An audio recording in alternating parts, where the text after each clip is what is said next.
Esto es una videolectura, la pueden dejar de fondo mientras realizan otras actividades. Y espero que les gusten los relatos largos, porque esto es un Juggernaut de 100 episodios dividido en 4 temporadas y 8 piezas de material adicional.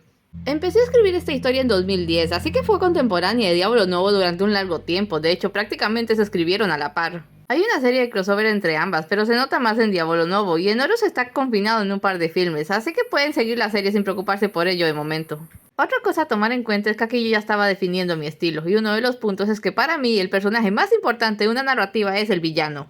Tanto así que el protagonista ni siquiera existe durante toda la primera temporada que van a ver. Esta es la temporada del villano. Recordatorio y nota de que me suelo tardar por lo menos 2 episodios en establecer el mundo y los personajes, así que tengan paz, esto arranca. Así que, sin más preámbulos, esto es Horus, un relato original. Episodio 1, Génesis Mecánica. El profesor Gideon era un genio. Mejor y más clara palabra para definirlo no había. Tenía 40 años, pero con su melena gris y sus cejas espesas aparentaba 20 o 30 más, y desde que saliera a la luz pública su acento en el mundo científico había sido meteórico. Todo había pensado con la publicación de su primer libro, Génesis Mecánica.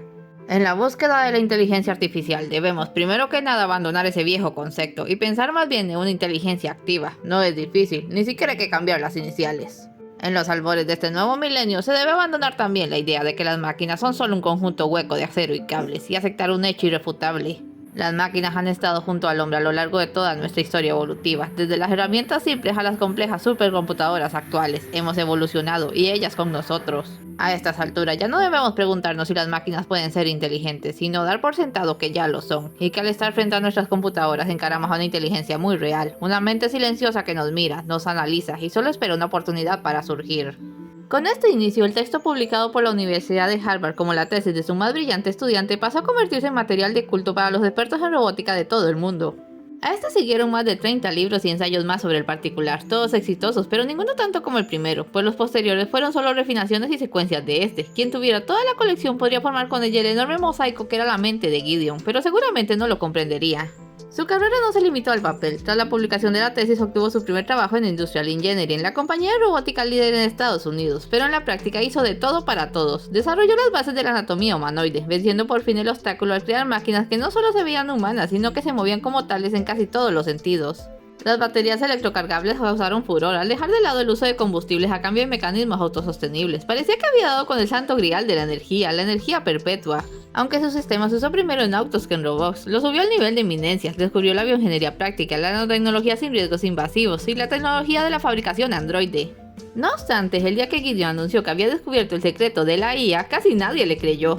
A pesar de que todos sus libros y trabajos, desde su tesis hasta sus baterías eternas, iban encaminados al desarrollo de lo que él llamaba inteligencia activa, hasta ahora eso había quedado siempre en el terreno de la ficción, todo muy brillante y asombroso, pero improbable al final.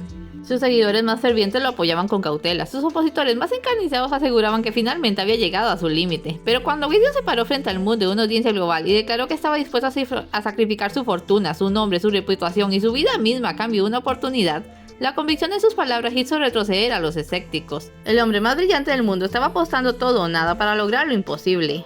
2 empresas le ofrecieron el equipo para llevar a cabo el proyecto. Industrial Engineering, la empresa que le había dado su primer trabajo y que aún era la mejor en Estados Unidos y Occidente gracias a él, y Avanzu Roboto, la compañía japonesa que en aquellos momentos ostentaba la batuta como la mejor del mundo. Para sorpresa de todos, Gideon eligió ambas, alegando que para el éxito de su empresa debía ser no una, sino 2 máquinas inteligentes de caracteres opuestos. Cada empresa haría una máquina. En última instancia, lo que a él le tocaba era instalar el hasta entonces misterioso mecanismo que debía liberar la inteligencia inherente de cada máquina. El trabajo se extendió por asombrosos 3 años, y decimos asombrosos porque todos creían que sería cosa de décadas, sin tomar en cuenta que Gideon ya lo tenía todo listo salvo los cuerpos de las máquinas, y aunque la máquina creada por los ingenieros japoneses estuvo lista y esperando 1 año y medio antes, la occidental tardó mucho más. Por alguna razón Gideon insistió en construir a la segunda máquina él mismo. Ese día iban a activar a la primera.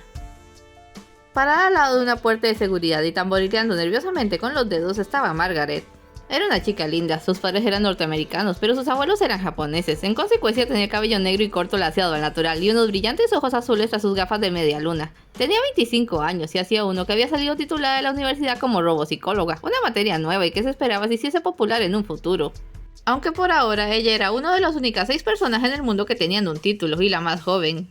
Sin embargo, su tesis a través de la psique mecánica había sido lo bastante buena para que Gideon la contratara hacia un año. Ella tendría el gran honor de evaluar la psicología de aquellas máquinas pensantes, y ese día el profesor le había solicitado su presencia temprano allí, frente a la cámara donde guardaban a la primera, pues quería mostrársela antes de que iniciaran. Se acomodó el bolso grande con impaciencia. Hasta arriba de lo que llevase se veían 2 libros. El primero era grueso, de tapa plateada, y estaba firmado. Era su edición particular de Génesis Mecánica, el libro que le había impulsado a tomar el curso de robopsicología. El otro era un libro más alto pero menos grueso, colorido pero desgastado por los años, El Mago de Oz, el libro que le había llevado a amar a las máquinas desde su infancia. «Buenos días, Margaret», dijo la seria voz de Gideon, sobresaltándola. «Buenos días, G». En público eran la doctora Margaret y el profesor Gideon. En lo privado eran Margaret y G, lo que demostraba lo bien que trabajaban juntos, era lo bien que se llevaban en lo personal. ¿Lista para el gran día? Yo debería preguntártelo.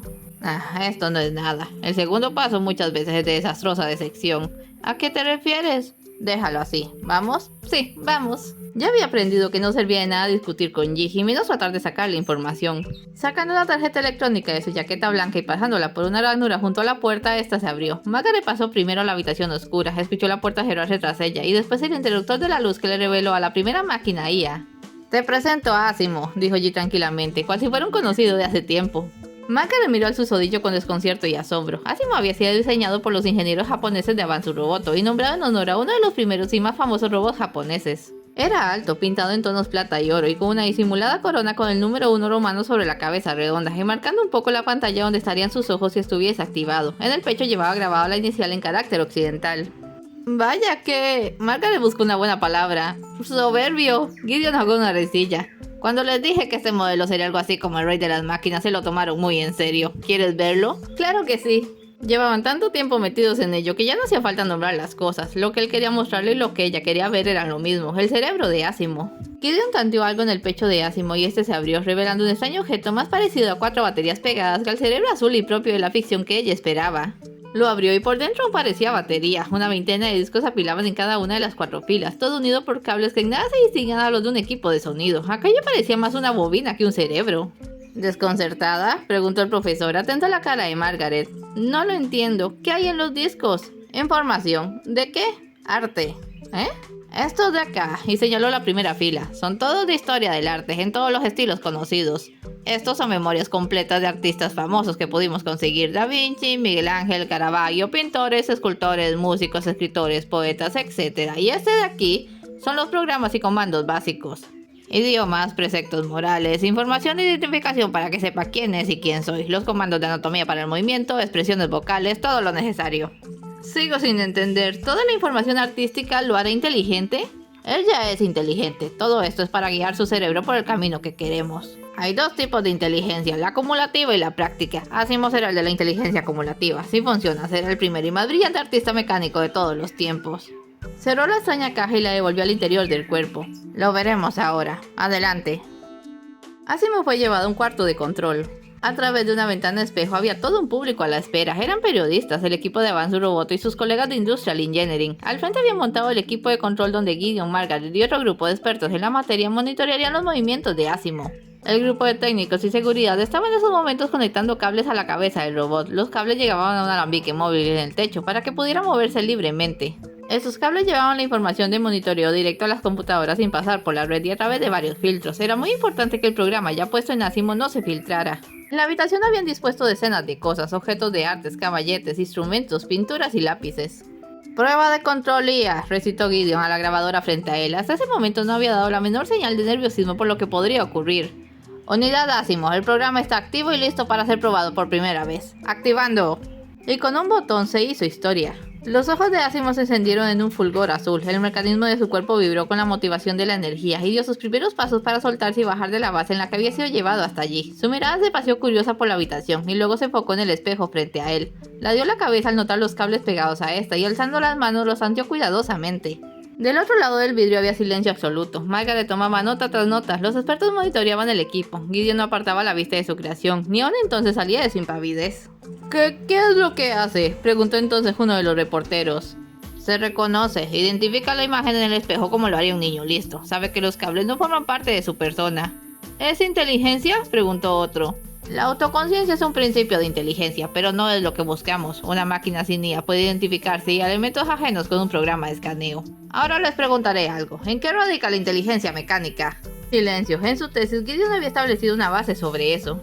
El gran error de la ciencia actual es buscar el IA por medio de la comprensión de la psique humana. Una vez es aceptada la existencia de la psique mecánica, es esta la que debemos comprender. Si sabemos en qué radica la inteligencia de una máquina, sabremos cómo despertarla.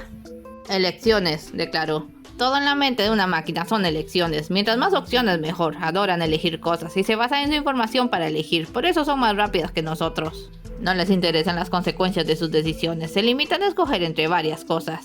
Si a una persona le dices que levante una mano, elegirá su mano buena de manera inconsciente. Si a una máquina le dices que se incline hacia una dirección, pensará en varias fuentes de información antes de decidir. ¿De qué lado viene la voz de su interlocutor, la dirección de la luz, su centro de gravedad? Y hará esto en el mismo tiempo que le toma a una persona levantar una mano cualquiera. Lo importante es decidir, tener una elección y tener con qué tomar esa elección. Tomó el micrófono frente a él y lo encendió. Asimo dejó sus exploraciones nomás escucharlo. Buenos días, Asimo. ¿Sabes quién soy? Profesor Gideon, respondió la máquina. Su voz era suave y melodiosa a pesar del timbre mecánico. Mi creador. ¿Hay algo que quiera saber? Apartó el micrófono y se volvió un momento al público. Esta es la primera prueba. Le doy una tarea con 2 elecciones, sí o no, pero no le doy información clara. Lo dejo a su suerte. Obligarlo a expresarse revela su inteligencia. De nuevo al micrófono. No tengas miedo, Asimo. Contestaremos a tus preguntas. ¿Cuántos hay allí atrás? Preguntó Asimo. Alguien en el público se rió. Lo siento, dijo Gideon. Le hablé en plural y le di una pista. Somos como 20 aquí y todos queremos oírte. ¿Hay algo que tú nos quieras decir, Asimo? El aludido dio un paso hacia atrás y se llevó una mano al rostro, en ademán reflexivo, mirando de tanto en tanto los objetos alrededor. ¿En qué estará pensando? Se le escapó a alguien. Busca una salida, algo que decirnos. En este punto hay 2 posibilidades. A, que nos sorprenda con algo ocurrente y en tal caso podemos pasar a la prueba 2. O B, que no aguante la presión, le dé un cortocircuito y perdamos varios millones por nada. A nadie le hizo gracia cómo se oía eso, cuando de pronto Asimo encontró sus palabras, sacadas un tanto de sus archivos de poesía, un tanto de su propia y nueva inspiración. Quisiera tener palabras para expresar esta experiencia, mi sentir en estos momentos, lo que significa para mí el despertar a un mundo nuevo y misterioso, grande y estremecedor. Si es de nombrar a la creación más sublime del cosmos, solo requeriría una palabra: humanidad. Alguien en el público aplaudió, luego el aplauso se contagió al resto, y como el micrófono seguía encendido, Asimo pudo oírla del otro lado. Parecía contento por lo logrado. Margaret también estuvo aplaudiendo hasta que vio que Gideon no lo hacía. No parecía impresionado. Esperó pacientemente a que se apagara el aplauso para dirigirse a su máquina otra vez. Bien dicho, Asimo. Ahora solo necesito que me hagas otro favor y habremos acabado por hoy. Lo escucho. ¿Ves estas cosas a tu alrededor? Estás programado para el arte. Quisiera que nos des una muestra. ¿Qué tipo de muestra? Lo que se te ocurra. Apagó el micrófono. Ahora viene lo difícil. Le doy una tarea ambigua con opciones múltiples. Si no colapsa, podremos considerar la prueba un éxito. Encendió el micrófono otra vez. Adelante, estamos esperando. Asimo se quedó quieto, parpadeando con cierto aturdimiento. Luego se dio la vuelta y empezó a recorrer el cuarto mirando los objetos. Dio una vuelta en reconocimiento, luego otra tanteando, sosteniendo algunas cosas para luego devolverlas a su sitio. A la tercera parecía estar en un serio apuro, no lograba decidirse. No lo va a lograr, murmuró alguien, y como el micrófono seguía encendido, su comentario se oyó hasta el otro lado. Asimo volvió a ver el cristal al oírlo. En sus ojos se perfiló una curva que muy bien podría ser una expresión de rabia. Entonces se volvió, tomó un bloc de hojas y una pluma y empezó a dibujar con trazos rápidos y firmes. Le tomó unos 5 minutos acabar el dibujo. Cuando lo mostró al público, Gideon fue el primero en reaccionar, perdiendo su estoica calma. ¡Ja! Quizás no sea inteligente, pero sí que tiene sentido del humor. El dibujo era una caricatura bastante buena donde un Gideon aporreaba a un anónimo sujeto con un lienzo de pintura. En los pasillos de Van su robot había un ambiente de fiesta. El éxito de Lia no salía público hasta probar el segundo modelo y tras algunas pruebas, Asimo había sido dejado en un cuarto propio, con algunas cosas del cuarto del control para que se distrajera. Estaba al corriente de su importancia, pues tras la prueba Gideon había tenido una charla a solas con él. Después lo dejó con Margaret, quien desde entonces sería su psicóloga. Recibió un montón de palmadas en la espalda y felicitaciones antes de llegar a su propio despacho. Cerró la puerta y se quedó apoyada en ella. Finalmente su rostro mostró las arrugas propias de la gran tensión, del miedo a lo futuro, del terrible porvenir. Ahora, de vuelta a América. Es todo por hoy, no se vayan sin dejar un like y un comentario, y nos vemos en el siguiente episodio.